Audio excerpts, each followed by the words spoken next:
I pledge allegiance to the flag of the United States of America and to the republic for which it stands, one nation, under God, indivisible, with liberty and justice for all.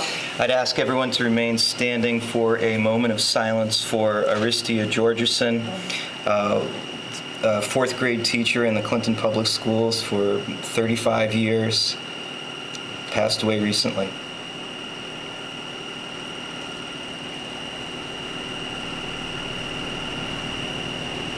Thank you. This is the October 21st meeting of the Clinton Public School Committee. We have a large, and thank you for being here, group to recognize some important people. So I wonder if the committee would be willing to make a motion to take the agenda out of order and put the important celebrations first. So moved. Second? Sure. Any discussion? All those in favor? Thank you. All right, let's move right into our celebrations. So we'll start with the elementary school student of the month.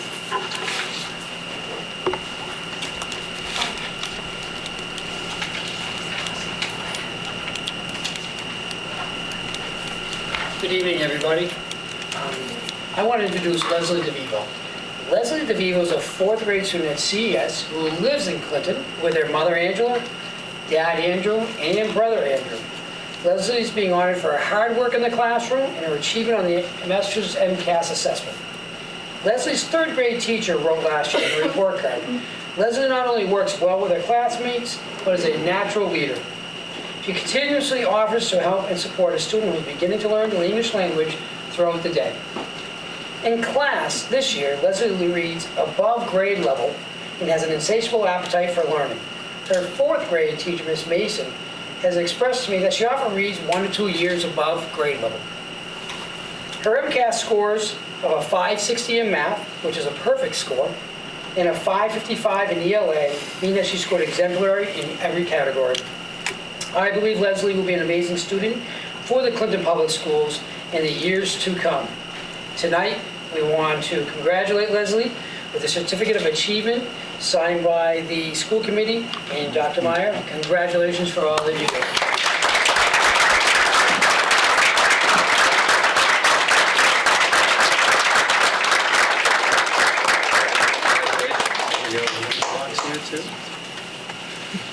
Great job. Great job. Congratulations. Congratulations, great job. I think we'll go high school next. And then, since Ms. Sargent has two.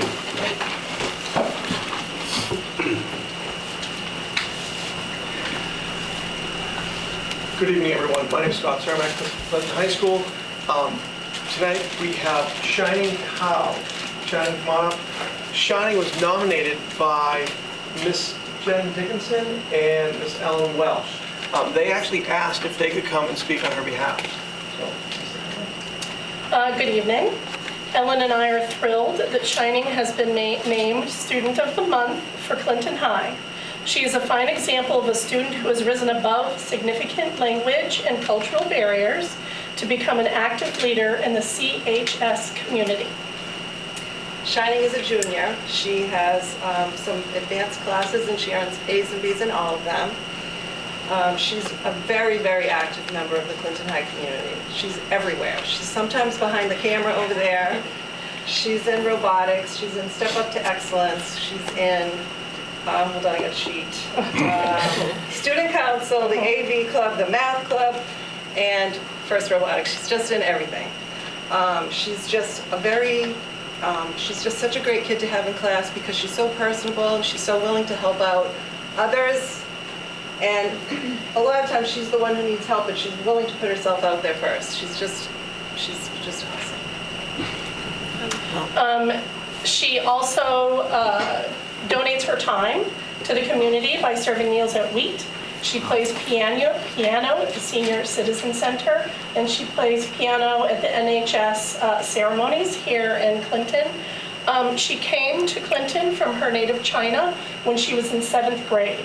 We like to think of her language success as a success at Clinton High's ELL program. Unlike a lot of other students who have other speakers to help them along, Mandarin is not one of those languages. So she's a standalone example of diving in full feet first into the culture. She's just demonstrated tenacity and discipline. She has that never give up attitude with whatever she puts her mind to. So we're real pleased that she is Clinton High Student of the Month. Indeed.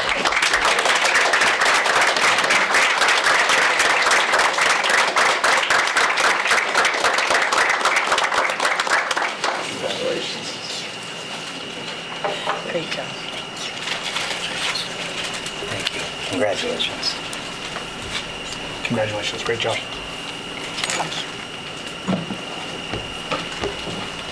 And now do the middle school student.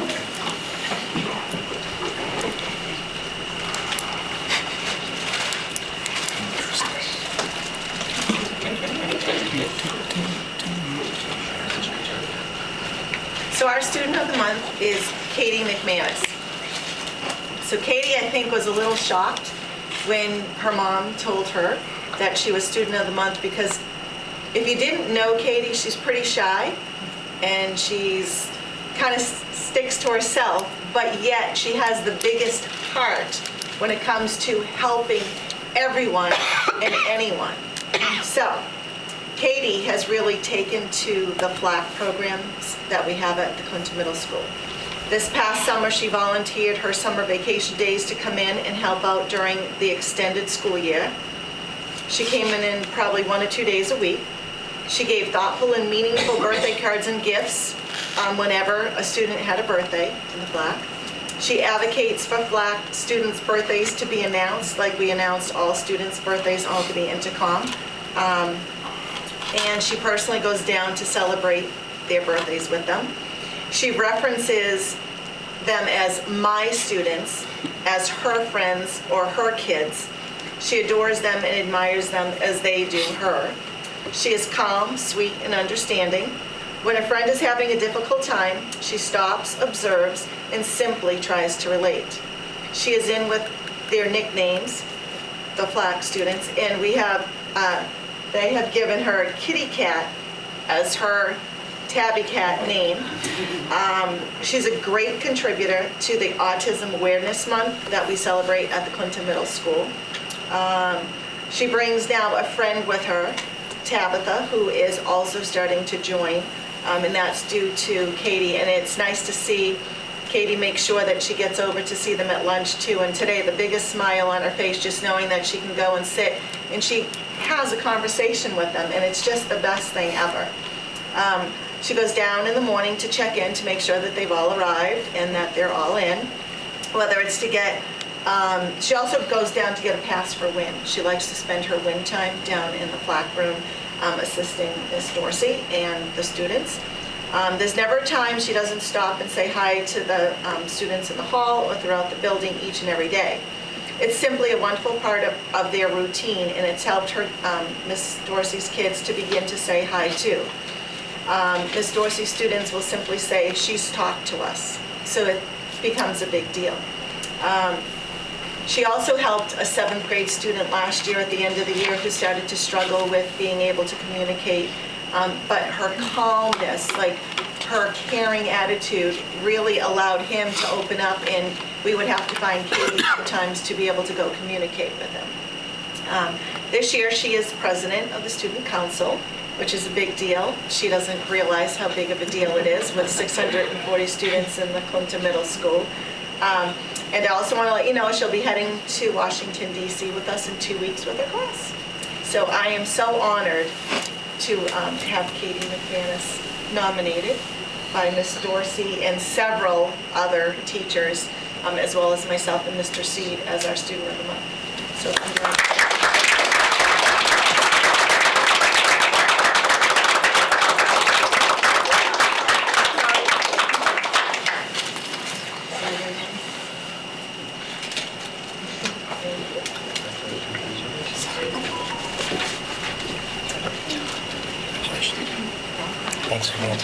role model. Congratulations, great job.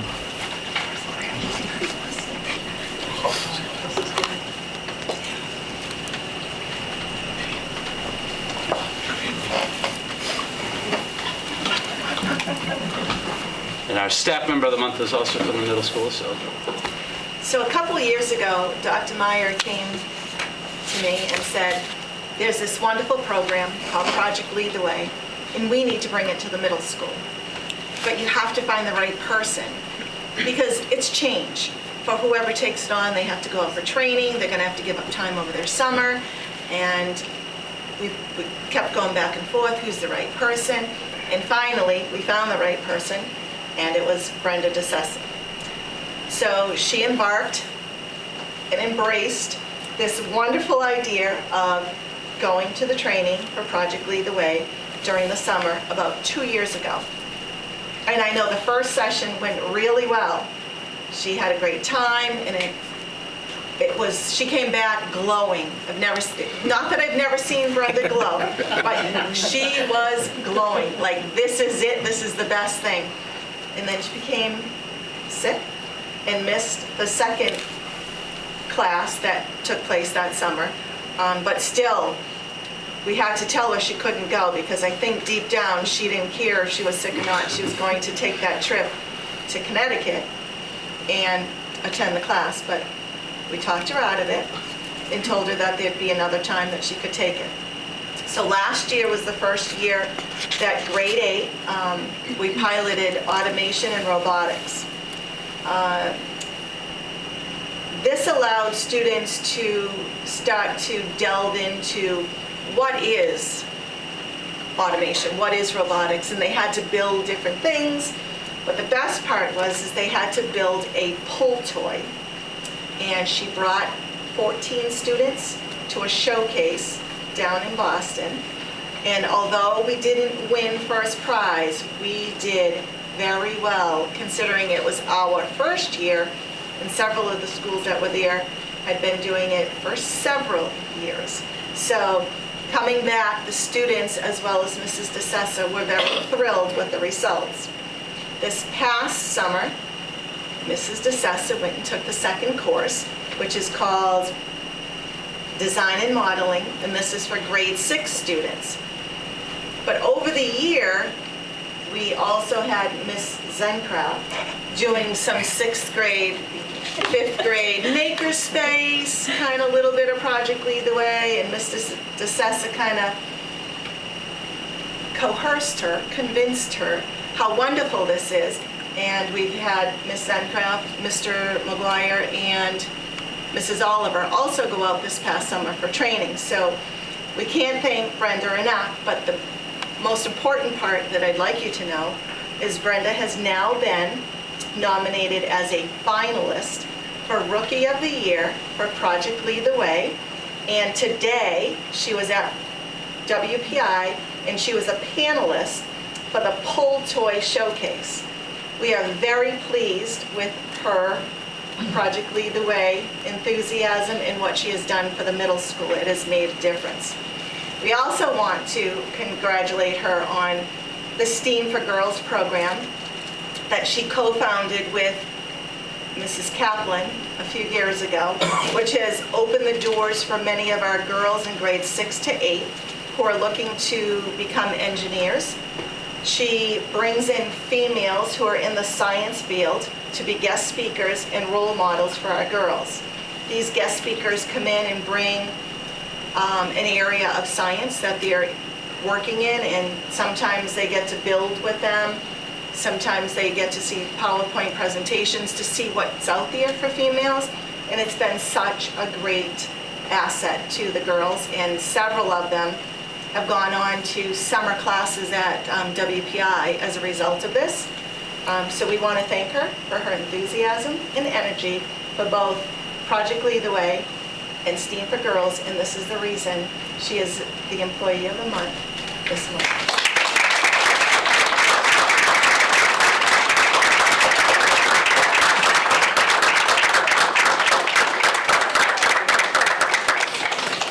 Hold on, we got some good stuff. We'll get a photo op. I know, I'm trying, Brenda. I know you paid me big bucks. Sorry, Brenda, you know that wasn't going to happen. Didn't give you lunch bag. That's right, I have my lunch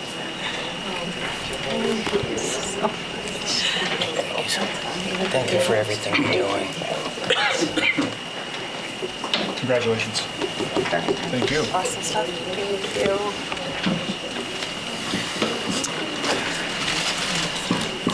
So now I will just say, ladies and gentlemen, that concludes the celebration portion of our evening. You're certainly welcome to stay for the business portion of our evening, but we will not be offended in the least if you choose If you to. choose to sneak out for photographs at this time, that's fine. It's entirely up to you.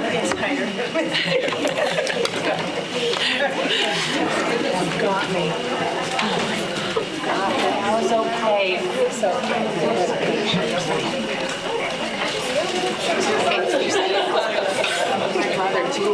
It's just when we gotta go back to approval of bills. Yeah. You gotta stay. You have to stay.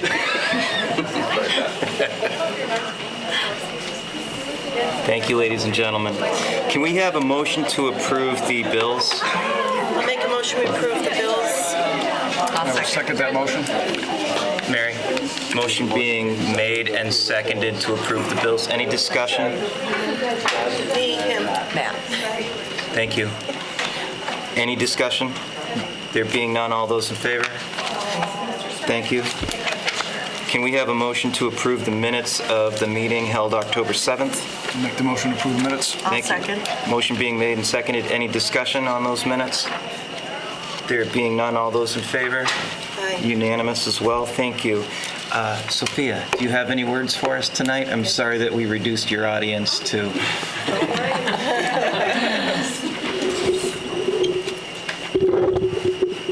Good evening, everyone. Good evening. I'm doing pretty good, thank you. On October 11th, Clinton High School has sadly hosted their last blood drive with the Red Cross and collected 44 units. Though that is one of our lowest amounts collected, the Student Council worked their hardest to ensure the community and students donating were comfortable and cared for. On October 17th, a few Student Council members had a Metro West representative in order to see if we can continue to host blood drives as partners here at Clinton High School. Last Friday, during the school day, the CHS band, football team, and cheerleaders went down to the elementary school to entertain the kids and garner interest in extracurriculars once they reach high school. The CHS and CES students alike both had a wonderful time talking to each other and making friendships, also giving the students an insight into the high school life. The same afternoon, Clinton High School had their homecoming football game. With a score of 43-15, it gave the students school spirit flowing and got them excited for what was to come the next evening. The following day, the Ghosts and Goblins run took place at Central Park to not only benefit Gale Force, but it brought the community together for a friendly 5K race with 8th grader Ian Johns taking the title of first place in 17 minutes and 34 seconds. Wow. Yeah. Later that night, Clinton High School's annual homecoming, hosted by the class of 2021, was a huge success. With the gym decorated in fluorescent lights, the students dancing weren't the only ones glowing on the dance floor. Thank you so much. Thank you. Thank you very much. Do you have anything from the PTA tonight? Not PT, but CPAC, please.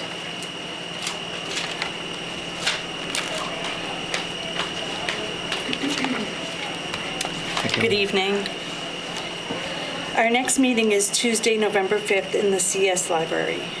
We had a make and take sign making fundraiser held last Wednesday night. We made $140. We have one scholarship paid for and $80 towards our second one. So we're more than halfway there, and we're only in October, so. Great job. And our Clintonopoly fundraiser has been mailed out to local businesses and organizations. The deadline is Friday, November 22nd. And that's it. Oh, Thank you. Thanks. Anything from the CTA tonight?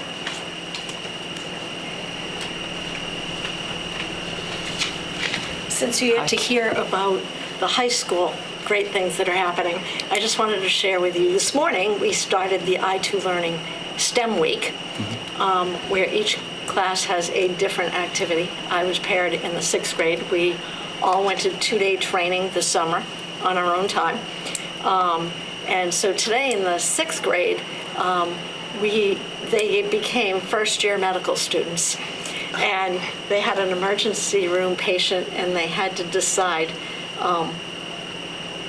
what they should do for her, coming in with a list of complaints.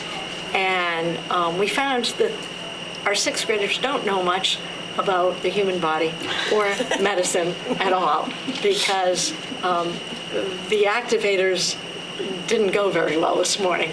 But that meant it was open sailing for lots of new ideas. So we spent the day today talking about blood and the components of blood, and they made samples of blood with gelatin and beads and discs.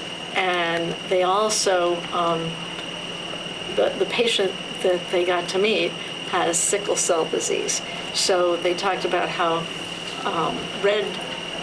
healthy red blood cells actually live for 60 to 90 days and around and run through veins and arteries very easily. And they learned that sickle cell, morph their shape and only last 10 to 20 days. And they were fascinated by that data. And then we made a model using some cardboard tubes that they had to cut. So we got some math in today, and a little bit of engineering and how you make a Y-shaped artery that branches off. And some of them struggled with that. How do I get the tape to stay?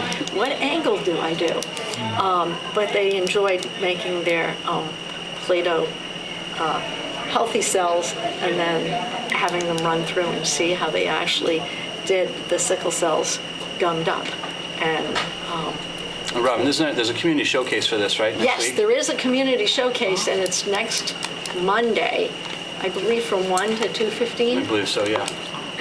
So anyone 1 to wanted 2:15? Yes. Yep. And they'd be able to see So it. since, I was going to say they're public. Yeah. Okay. And tomorrow we're dissecting sheep's hearts. So, Well, my daughter's in the 6th grade, and that was all she could talk about today over dinner. The dissection part could have probably waited till after dinner, but needless to say, she's excited about the week, so kudos. I think that's the one thing that when we asked them what they would like to learn this week, that was kind of the overall theme, whether they just didn't know what else they'd like to learn or whether they said, I'd like to do some dissection. We'll see how many of them don't turn green tomorrow.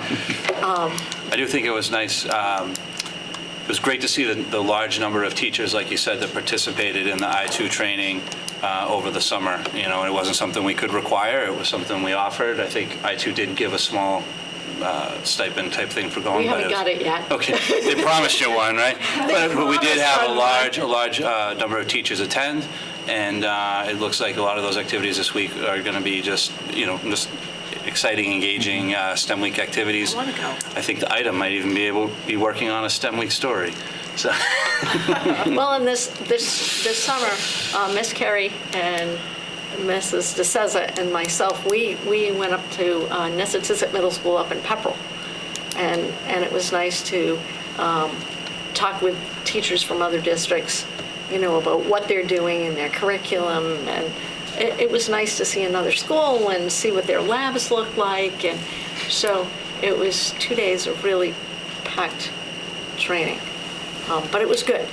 And then just on the CTA stipend notes, we're anxiously awaiting your proposal, and we assume that we'll have it sometime this week. Thank you Thank very you. much. Appreciate it. Do we have anything under public comment tonight? So just to add to that, I just wanted to mention Ian Concanon, the person that is the director of I2 Learning, was out at the middle school today visiting and was very impressed at, they give the teachers the curriculum, but what they did with it, he was actually taking pictures and asking if it was okay to bring back and share with other school districts. It was amazing. We made it very accommodating for our ELL students so that whatever was done in English, they had in their language as well, thanks to Mr. Garullo and Ms. Morin. And the engagement, the excitement, I got 10,000 steps today. just within the 4 hours, and it was really nice to see because they were so excited. And you leave 5th grade to go to 6th grade, and it just picked you up even more. And then when you got upstairs to see 7th and 8th grade, everybody was doing something different, but it was just very enriching and very nice to see. So yes, but 6th grade is dissecting tomorrow, so I probably will skip that in the morning and go later in the day. So thank you for allowing us to do so. Oh, thank you for sharing. Great work. Anything else? Okay. Dr. Meyer. All right, so we have one resignation. Kelsey Alloway was an instructional assistant at the elementary school. Just had a few different life circumstances, medical circumstances, and was needed to resign. So like I said, we've had that's probably the hardest staffing area we've had this year, is just trying to keep the IAs at the elementary school and filling those positions. But we're working on it. We keep finding new ones. The next thing is the CHS Spain trip. So, why not? Hello, I'm Michelle Elliott, and I'm a Spanish teacher here at the high school. And Dr. Meyer approached me last year to say that it would be a nice thing to present this trip to the school committee, because I don't think traditionally that's happened.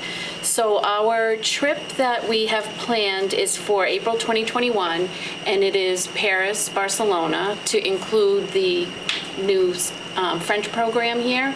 So students who are currently enrolled in either French 2 or Spanish 2 or higher are eligible for the trip.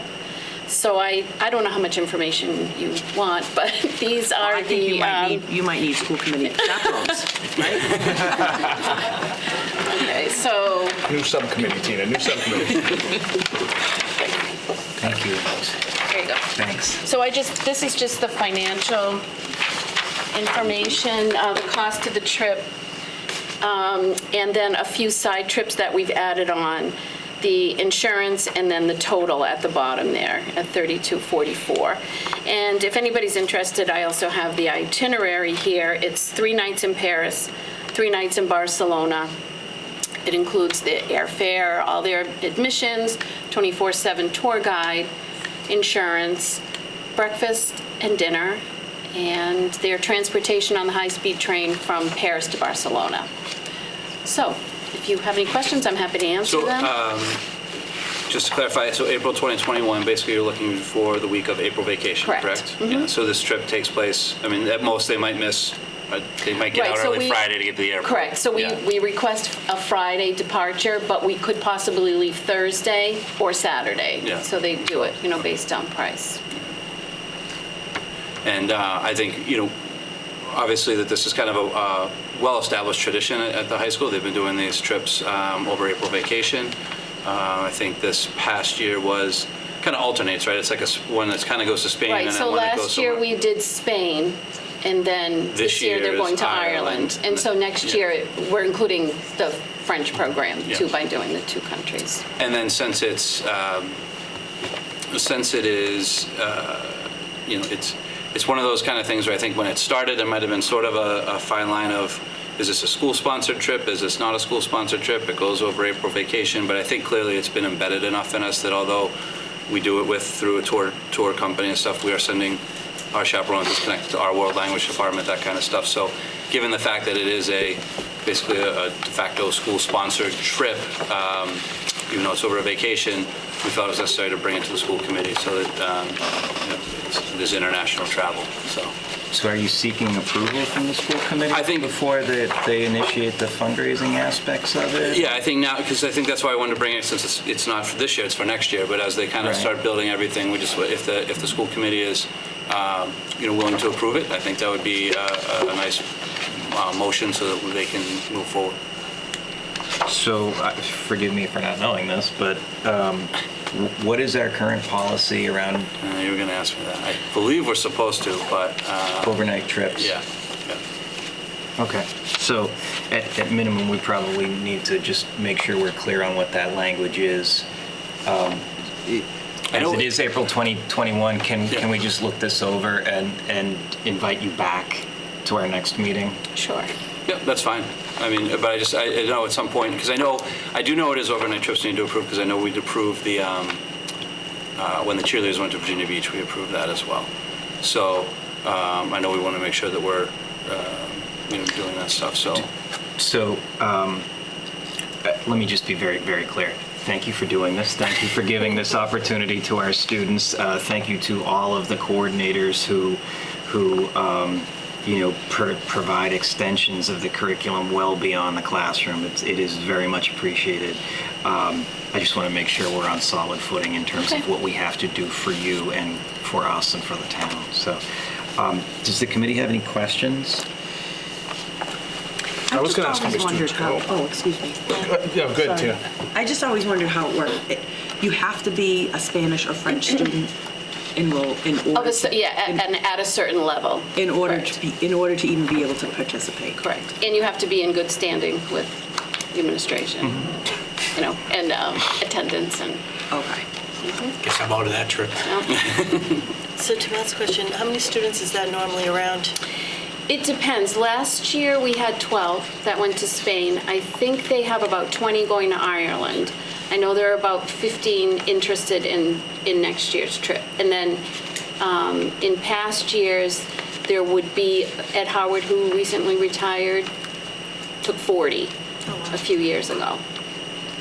I know my husband went to France in high school in, 77, and he still talks about it. So it's definitely something, memory for them forever. It gets a lot of them interested in doing study abroad. So I guess the only question would be, is there anyone there's no one who objects to the trip? Oh, okay. So it would really be just a matter of if we wanted to approve it now or if we wanted to wait, because I think the policy probably says we need to have a list of more approximately like the number of kids going and the chaperones. I believe that's what it says. So we need to get you that information for a final approval. It's a 6-to-1 chaperone student ratio. So for every 6 students that enroll, there's a chaperone spot earned. But fundamentally, I mean, if we're going to ask her to provide that information at a later date when she has a better idea of who's going, but we want to give her the okay right now to pursue reserving and fundraising and getting kids to go. Is that my understanding? Yes. Absolutely. Insofar as it doesn't conflict with our policy that is not in front of us, yes. Would someone like to make a motion to? I'm happy to make that motion. Tentatively approve of the trip? Absolutely. Okay. Second? I'll second it. Any further discussion? There being none, all those in favor? Okay, thank you. Thank you very much. I'll sign up for that chaperone list then. Yeah. And again, thank you for all of your efforts and those to come, clearly. All right. So the next part is just an update on the technology aspect of the strategic plan. So I actually have Mr. Cermak and Mr. McEachran are going to give a brief presentation. That's kind of why we went with the split audience here tonight, so you can see everyone in the audience would have a chance of seeing that. So really, if you look at the primary goals, it started by moving to one-to-one access, grades 6 through 12. We've started with grades 9 and 10 this year. Reallocating 50% of the instruction material budget to digital content. We actually started doing a little bit of that this year. Switching over to more digital-based instructional media. Adequate staff. We did add an additional technology person this year. And the consistent allocation of funds. And I think that's something we can do budget season. But the one-to-one initiative has been a big undertaking, and I just wanted to have these two gentlemen give you a quick overview of how that's going. Hello, everybody. As Dr. Meyer said, we're just going to give you a quick overview of what's going on at Clinton High School with the one-to-one initiative. Mike, you're up. Okay, so good job. I'll go over the hardware part of it. I was lucky to move over to the high school this summer, and we set up 269 Chromebooks and handed out actually, when we last spoke, we were only going to hand them out to the freshmen, and we were lucky enough to be able to do the class of 2023, class of 2022, all our ELL students, and all our dual enrollment students, which are the 8th graders that come up here. And I just put a few pictures in. We were able to set up a student help desk in the tech office upstairs. And I have students, a student there every period, manning that help desk and helping with other students either who have to sign out Chromebooks or charge their Chromebooks, or even they're helping me fix older Chromebooks also. What's really good about that is I went up there one day and one of my old students was actually fixing a Chromebook. He was replacing the screen. And I said to him, I said, Louis, how do you do that? He said, oh, Mr. Cermak, it's easy. All you gotta do is, he starts going through, I'm like, all right, that's fine. Go ahead and you do that. But it's great. They're actually learning something, and we're trying to get that into, we're taking it in front of the curriculum committee to make it a course for these kids so they can get course credit for it, because they are doing it every day diligently. It's good stuff. Thanks, Mike. And this was the HP 11-inch Chromebook that we handed out to everybody. And we gave the students a choice of a case or a sleeve. And the sleeve was a big winner. Well, the sleeve fits in the back. I tried to sell the sleeve because it fits in the backpack, right? I mean, it fits right in your backpack. You throw it in there, it's protected, it works well. And we've had very few issues. I'm surprised how smoothly this has worked out. So, Okay, thank you. thank you. So that's where we are right now. Moving on, that was me when I was creating this. So this summer, we had some teachers come in and create some online curriculum to go with the one-to-one. Even though I have my glasses on, I have to be closer. U.S. history, we had almost the entire department there, and they have a brand new curriculum for U.S. history 1 and 2.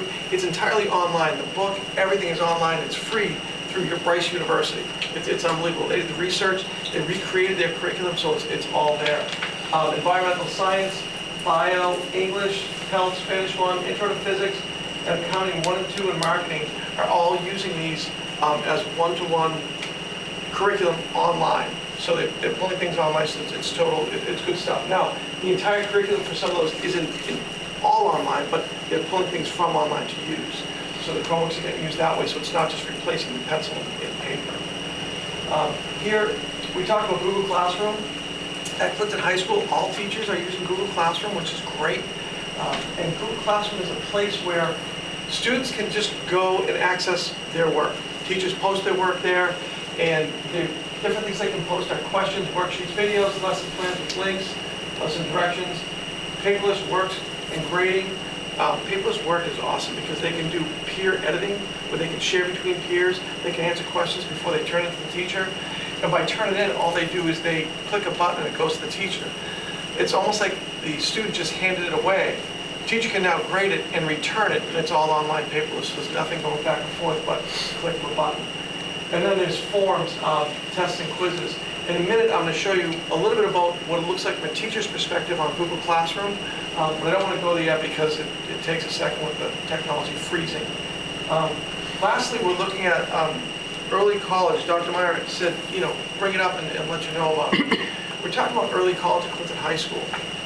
Right now, we're working with Quinsigamond Community College, and we have, for next year, we're going to implement juniors and seniors taking or receiving 12 mass transferable credits.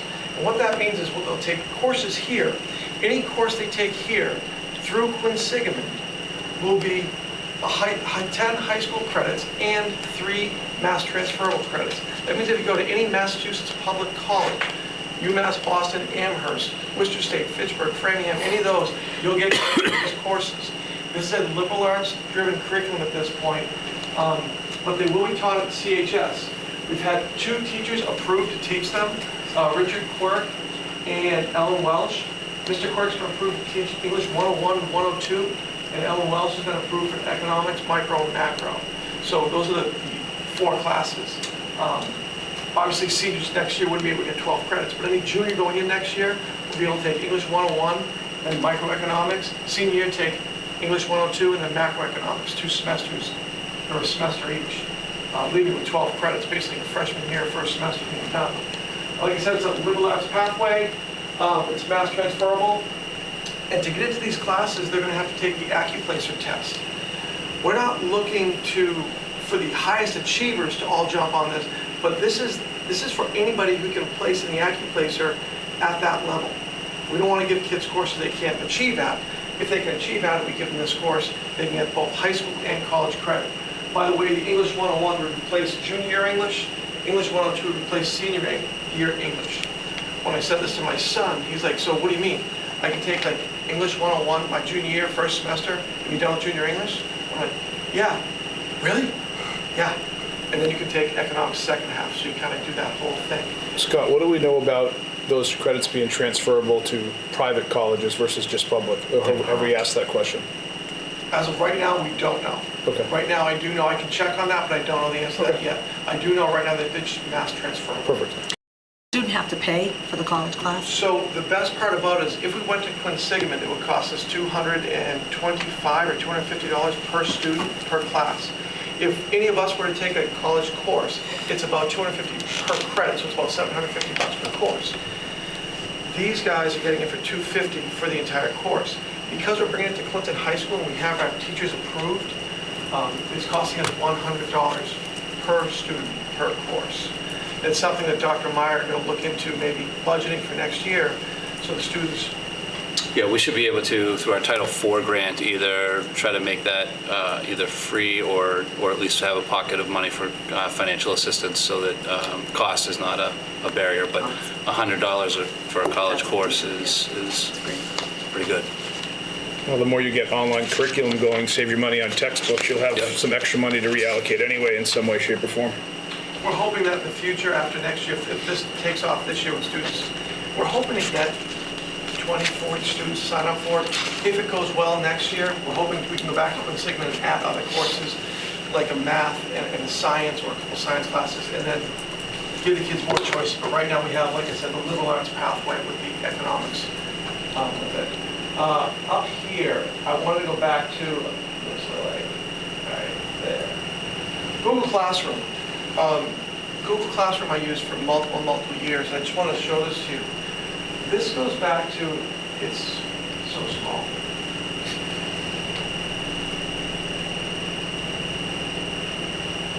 So back when I was teaching physics classes, this is one of my freshman classes, you could see where I would add the assignments for the week here. I'd put this up every Thursday, so by Friday they knew what their homework was for the week. On the next week, they could go through and do that. There's also other assignments that are posted. These are actually homework assignments where they can, when they watch a video and comment on it, or even up here. Complex circuits, that was actually, if I can't click on it because there are students' grades attached to it, but there's actually, when you open it up, there's a sheet there with directions on what to do, with another sheet where they would collaborate on the answers and they could post all of their data there. There's one big data sheet, and you can see every student's data there as they collect it. So it's a way of just getting them to collaborate. You can also do, I would do online quizzes using Google Forms. So when the student would come in, they'd sit down, they would take an open notebook, as I call it, an open notebook quiz. When they take that quiz, as soon as they hit submit, they'd get a grade. And so it was just a quicker way of getting feedback to them. Do you have any questions on anything I showed you so far?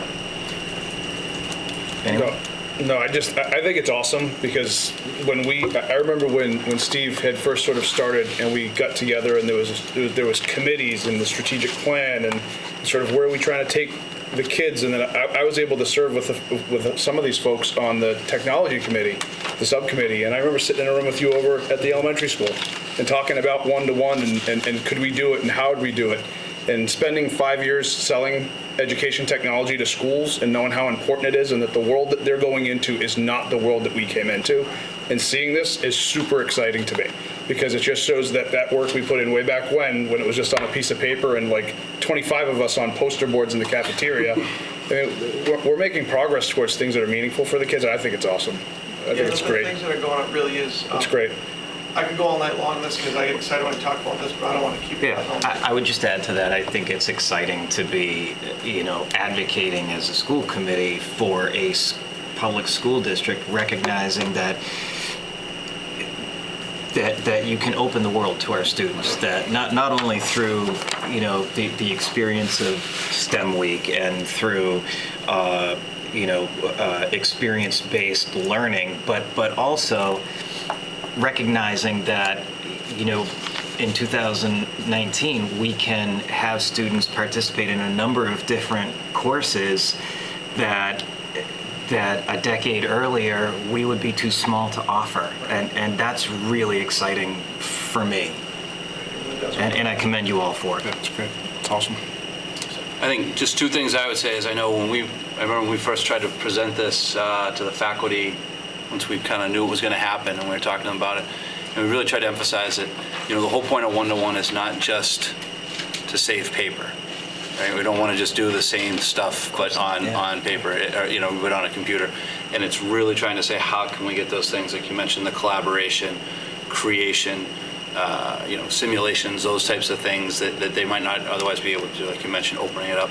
And then just one other note, I know we had budgeted for, in our budget last year, as we were going through, there was a budget for, there was a line item for history textbooks, or it was included in textbooks. And when we talked about it, we said, why don't we hold on the history textbooks right now, and let's see if they can come in over the summer and put this together to do U.S. History 1 or whatever the freshman and sophomore course, 1 and 2, if they could get those done electronically, since now we know we're going to have one-to-one in those grades. And like you said, almost the whole department came in and they worked and they put it together, and they were able to find these basically equity, open free resources that are put together through like equity projects. And so I think we've already seen how we kind of shifted that, we still have that money kind of in reserve if they need something along the way, but but we did kind of reallocate a little bit to have them bring in and do that, and I think it was definitely a lot cheaper than textbooks. So. And is there a communication component to this as well? I mean, I know the one that I use, we can talk back and forth. Is that in this also, where they could ask you a question on an assignment? So if you use Google Classroom, so for instance, see right here it says add class comment? Yeah. That's where students, Excellent. Yep. Yeah, so they can go back and forth. There's, open up a quiz, videos, if I go way back to the video, I don't want to keep you all night. No, I just know some students may feel more comfortable asking a question in this format than in a classroom. There's different ways you can do it. So really quickly, I can post something and I can post a question with it. Yeah. They can answer that question, and then you can set it so students can converse back and forth on the question or the video, or you can set it so they can only answer your question, or so they can ask a question and you can set it to one response, or it's amazing what you can do with it. It just keeps getting bigger and bigger. Just like anything else, you need to get into it. You need to get into it now because it's just getting bigger, it's growing. And what I love about it, the last thing I say, I promise, what I love about Google Classroom is it's one place that the students can go and they can see all of their classes. For instance, when I go, I can't work the mouse. All right, let's go. When I go here, those are my classes from last year, and you can see we also have the CHS English department, and we have just different things there. But a student, when they go home, they can go on and they see all their classes there, and the teachers are posting their work there. So a kid, he was sick today or she was sick today, they can go there and they can grab their work from there. It's just an easy way of going back and forth. They can email their teacher or send a note to their teacher here, teacher gets a message, email them back, or just message them back right through here. So it really is, it's the way to go. And I'm really proud of my high school staff because they all jumped on it and we're all doing it, trying it. Well, and this is how they'll work in the real world. This is how I work at my job. We use Google Docs. We use Microsoft Office 365. Everything's online. Nobody writes anything. It's just the way you communicate. It's the way, if knowledge is going to be at your fingertips, they have to know where to go find it. And I think it's great. I think we should double down and figure out a way to get more of it for the younger grades. I'm telling you, keep it moving. Chromebooks for the board. Keep it moving. For the committee. I like it. It's exciting. All right. Anything else? Thank you. Thank you. Thank you. Thank you all. All right. So the next thing I had, just an update on the statewide system of support. So you can see I included an agenda from a meeting we had on October 9th with the statewide system of support. That's basically the team that we would be working with the elementary school. You can see Tom Lamy is our district assistance lead. He's a former curriculum director and superintendent from Fitchburg. I've worked with him in the past. He's a good guy to work with. I think he really understands this area well, and so he's a good resource and good to be supportive. So we met with them, talked about some things. There's another couple handouts here of what the statewide system support, what they do, sort of their brochure. This next sheet that says Clinton Elementary School, that one was, this is what I prepared to give to them in our meeting, so they had our contact information, some context. You can see there I did put those MCAS scores in there. I think, I don't know if I've shared them in this format with you, but I think the big thing you can see is that we've actually improved in grade 3 ELA, and we've improved in grade 3 and 4 mathematics. Really, our big drop was the grade 4 ELA. So I think that's, we've really looked at it, and that we've kind of narrowed that in as sort of our area of focus, and not just grade 4, but just in general, kind of that transition to the ELA curriculum. So that's just, this is just some of the things that we've done. They asked us for kind of what our needs were, and basically we said that we had to build the teacher capacity to implement Reader's Workshop model, building an instructional assistant capacity. We talked about some of our staffing challenges with that, and our English learners, and making sure we're implementing an effective English learner curriculum, and a review of the current EL model and best practices. So that's kind of where we stood with them. They asked us a lot of questions. If you remember, we talked about how we're working with Looney Math this year as a consultant in our math program. And they started asking us a whole lot of questions about Looney Math. And in my head, the way the questioning was going, I'm sitting there thinking, oh man, what do they have against Looney Math, right? Because I thought it was being set up. And then come to find out, the state has their own contract with Looney Math because they don't have enough math support for schools in the state. So they've actually given us, we actually had 20 additional days with Looney Math through this. So through the state grant? Through the state now. Terrific. Yeah, so that's a lot of support. So then the next, so then you see that there's a letter in here it explains a little more about the statewide system of support and the sustainable improvement planning process and all those types of things. So we'll be working on that throughout the year, working with them. The next thing in here, I just have a district self-assessment completion plan. Remember, we have the comprehensive district review. So these are the 6 areas that we really need to focus on. Each of those 6 indicators each of those 6 areas probably has 3 or so indicators with it. You can see the leadership and governance one is actually included after that. And so I'm just trying to figure out how we best want to break that down. So I tried to get it in sort of a manageable timeline. So my plan is I'm just going to go through the leadership and governance one and try to answer the questions the best I can by the end of this week. We have an administrative team meeting on the 28th, so I'm going to share that with our administrative team to kind of get their feedback, and then I'll plan on putting that in a packet so that the school committee can review that on November 4th, and we can maybe get some feedback from you on that, and then hopefully by almost November 8th, and I picked a target, but it could be a little bit later than that, but hopefully it can just have one section that we feel comfortable with, right? And in doing this process, if we come up with something, by starting on this process now, if we came up with something, let's say there was a policy that they asked us to have and we realized we don't have it. Sure. Well, we have time to create it. That's part of the self-study. They tell you it's not, they want you to come across something that you're not doing, fix it, so we can look at that. So, and we have a curriculum instruction committee meeting coming up on the 23rd. I plan on sharing the curriculum instruction and the assessment sections with them to start working on getting input from those leaders as well. So I think it'll be a big undertaking, to pull it all together, but I think, we'll stay organized and we'll get it done. And then I shared this one. You can see what the leadership and governance questions are. So, like I said, I'll try to go through and give us sort of what I think is my ranking, and I'll try to fill in some narratives, and then I'll share it with our administrative team to see what they think, and then we'll bring it to the committee, to the school committee, so you guys can get your input in there too. So.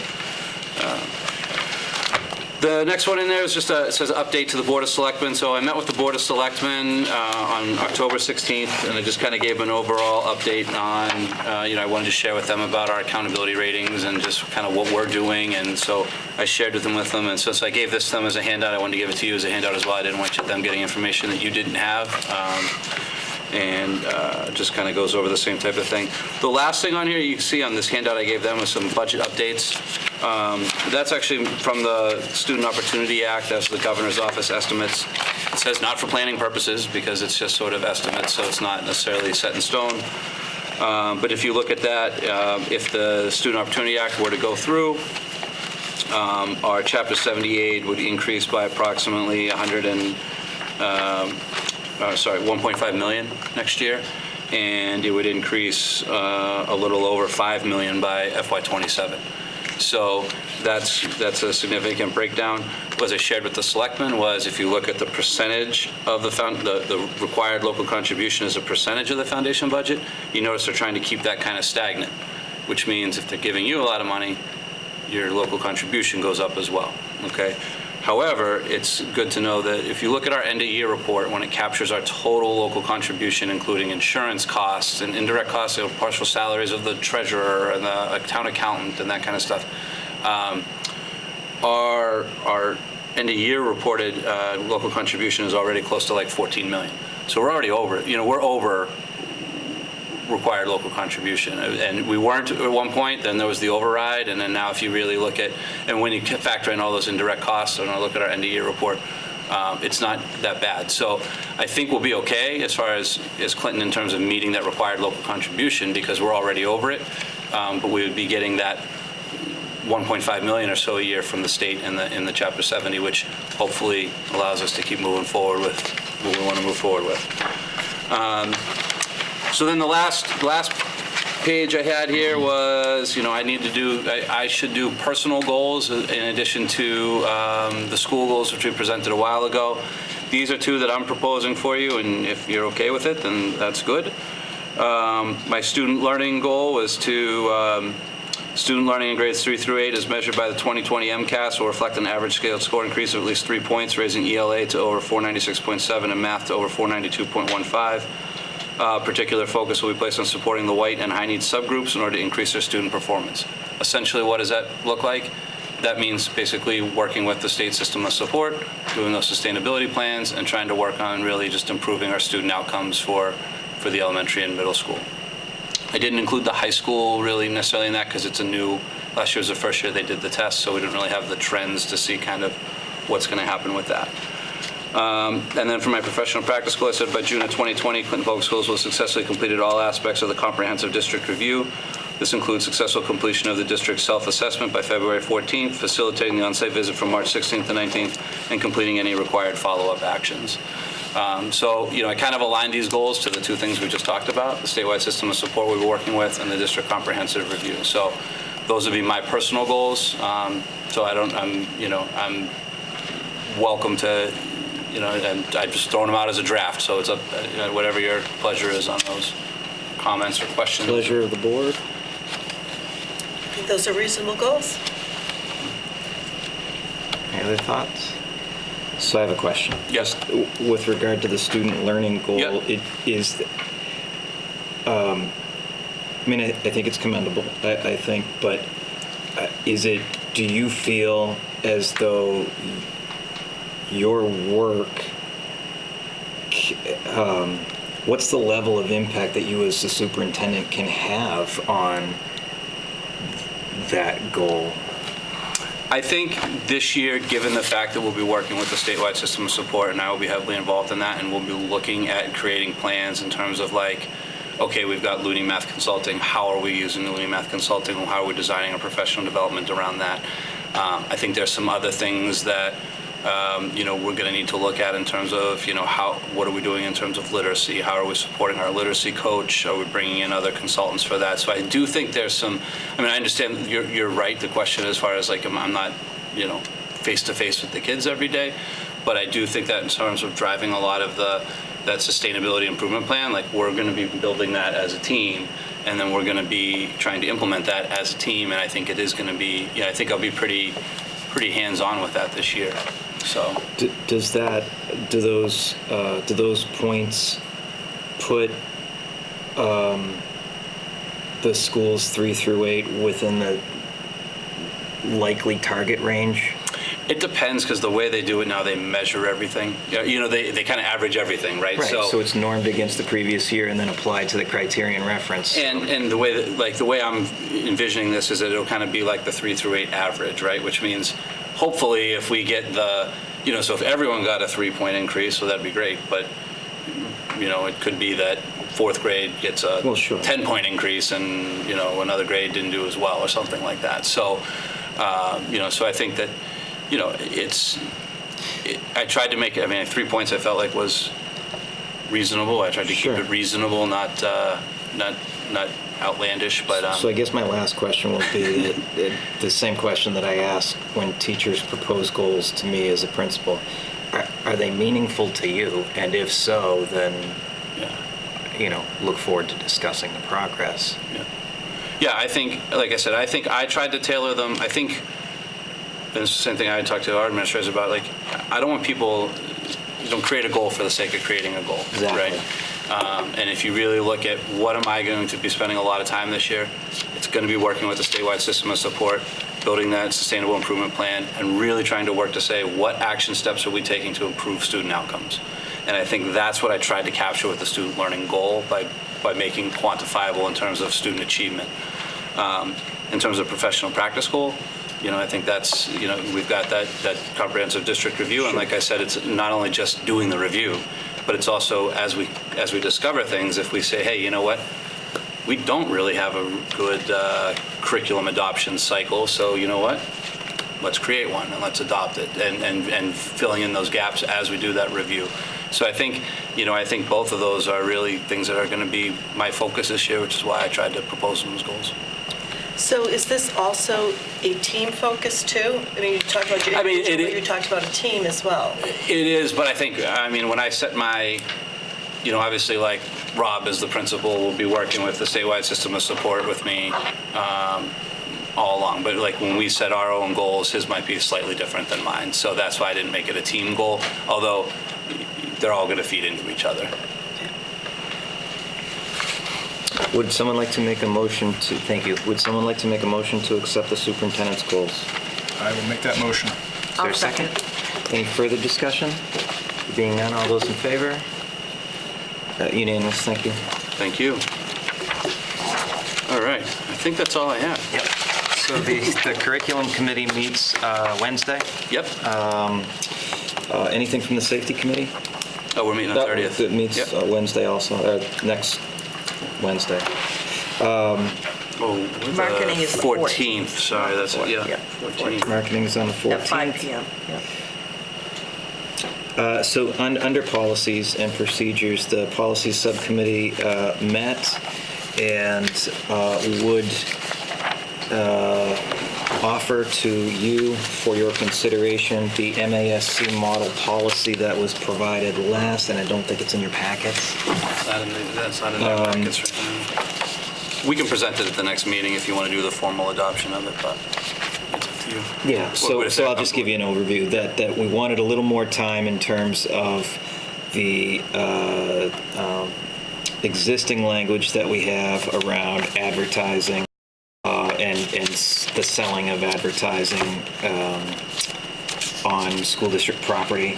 But I think we're in a pretty good place with our existing policy right now in that the right of refusal comes to this board for a vote.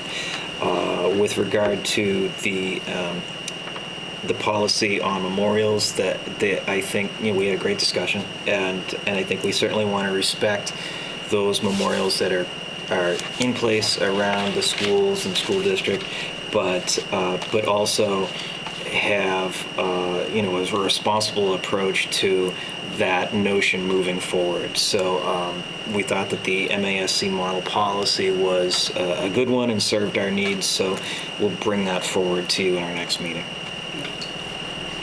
Anything else on that? Okay. Facilities, I think you met just before the last meeting, so we had an update on that. Yeah. Is there anything under new business, old business? So, sorry, go back to I skipped one. negotiations. Yeah. Sorry. So if you remember really when we were in Ed was on the negotiation subcommittee last time, And then really we haven't started like the news cycle, but we have some things that are obviously ongoing. And we're down a member. And we're down, so basically we only have one member. So I don't know if we wanted to, and I don't think we ever appointed one when we did the other subcommittees. Nope. So I don't know if we want to, And so currently, it's just Brenny. Mr. Bailey, would someone like to serve with Mr. Bailey with regard to negotiations? I try not to serve Mr. Bailey on anything, but Bren, I'll do it for you. Thank you, Bren. Thank you. Anytime. So as chair, I'm happy to appoint Mr. Varakis to the negotiations That's two committees with you. subcommittee. Thank you. Absolutely. Anything under old business? I just want to say as a parent, thank you to everyone that provided the Nature's Classroom opportunity for our sixth graders this past week. It's always much appreciated for all of you that extend so much of your lives for the benefit of our children.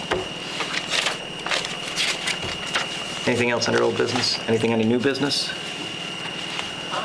We would like to, Mr. Stephen, I just wanted to thank Kevin Sargent. Friday was his last day at the Clinton Middle School. He's moving on to new ventures in his life. So we wish him the best, and we want to thank him for what he did to help the Clinton Middle School. We'll get that in a future meeting. Yes, absolutely. A little plaque. And anything else? And so we have already done that, so I Yeah, it will was just there in case for entertain- some reason we needed I to will go back. entertain a motion to adjourn. I will give you that motion. I'll second. All those in favor? Unanimous, we stand adjourned. Thank you, everyone.